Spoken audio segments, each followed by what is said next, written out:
एक पल के लिए सोचिए, इटली का एक पुराना, बहुत ही पुराना और अंधेरा सा महल, और वहां कौन है? इतिहास के सबसे शातिर, सबसे चतुर रणनीतिकारों में से एक, निकोलो मैकियावेली।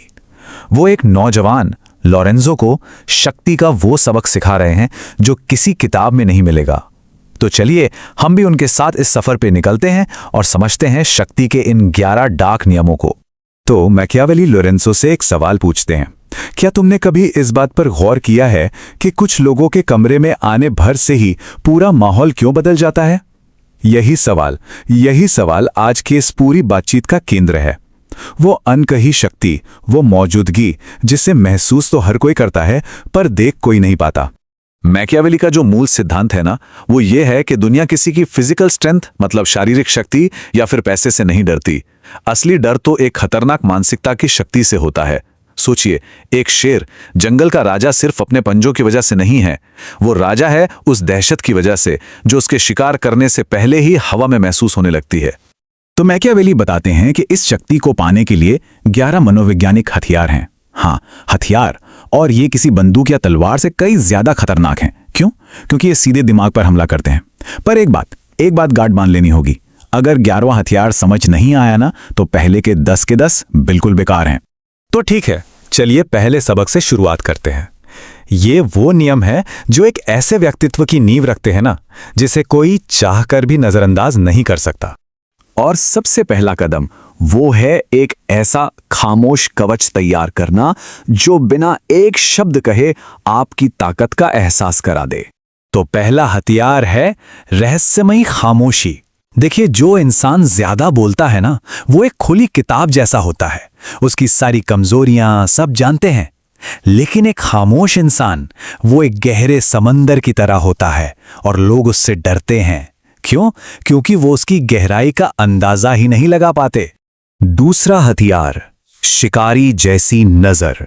कहा जाता है ना कि आंखें दिमाग का आईना होती हैं। बिल्कुल, एक शांत, एकदम स्थिर नजर जो सीधे आंखों में झांके, वो सामने वाले पर बिना कुछ बोले ही एक साइकोलॉजिकल प्रेशर बना देती है। और यही बात हमें सीधे तीसरे हथियार तक ले जाती है। कहते हैं, सबसे खतरनाक इंसान वो नहीं जो चिल्लाता है, बल्कि वो है जिसका चेहरा पत्थर की तरह हो। क्योंकि जो इंसान भावनाओं में बह जाता है ना, वो सबसे कमजोर होता है।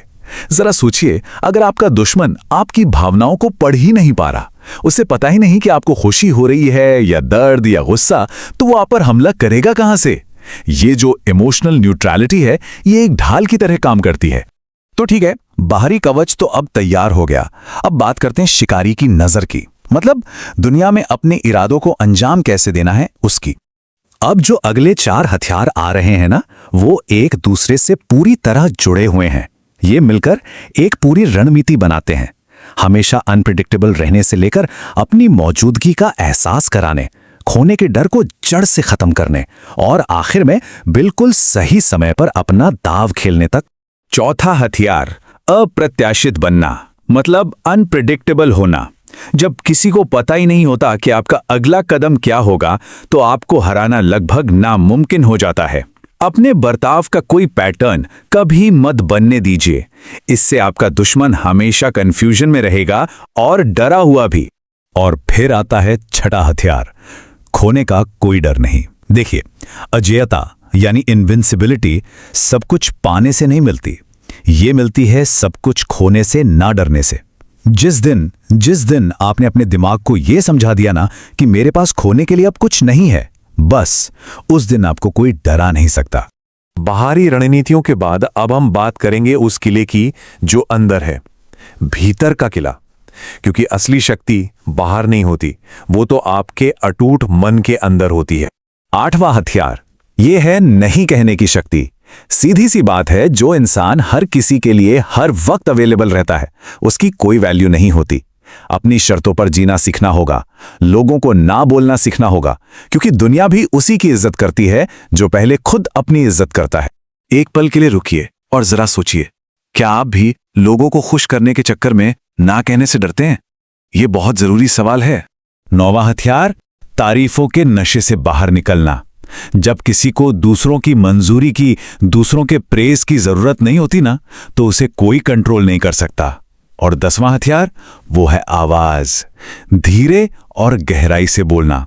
एक गहरी और सधी हुई आवाज अथॉरिटी और सेल्फ कॉन्फिडेंस का प्रतीक होती है। और अब हम उस 11वें और सबसे जरूरी नियम के खुलासे की तरफ बढ़ रहे हैं, वो नियम जो बाकी सभी 10 नियमों का आधार है। लोरेंजो की तो जैसे सांसें ही रुक गई थीं। उसने पूछा, गुरु, वो 11वां, वो आखिरी हथियार क्या है? और यही सवाल अब यहां खड़ा है, क्या हम सब उस अंतिम रहस्य के लिए तैयार हैं? तो ये है 11वां हथियार, परम वैराग्य, एब्सोल्यूट डिटैचमेंट। देखिए, इसका मतलब दुनिया छोड़कर साधु बनना नहीं है। इसका मतलब है दुनिया में रहते हुए, रिश्ते बनाते हुए, सफलता पाते हुए भी मानसिक रूप से इन सब से अलग रहना। जब पैसा, शोहरत या लोग कोई भी आपको कंट्रोल नहीं कर पाता, तब आप सही मायनों में आजाद और शक्तिशाली होते हैं। जरा इस बात की गहराई को समझिए। जो इंसान मुस्कुराते हुए अपना सब कुछ छोड़ने की ताकत रखता है, उसे तो मौत भी नहीं हरा सकती। यही है परम वैराग्य की असली शक्ति, जिसे किसी चीज का मोह नहीं, उसे भला कौन झुका सकता है। और आखिर में लोरेंजो को यह बात समझ आ चुकी थी कि असली शक्ति किलों में या फौजों में नहीं होती। प्रभाव और नियंत्रण का जो अंतिम स्रोत है, वो मन के भीतर होता है। असली शक्ति तो एक मानसिकता है। तो अंत में एक सवाल जो हम सबको सोचना चाहिए, असली शक्ति क्या है?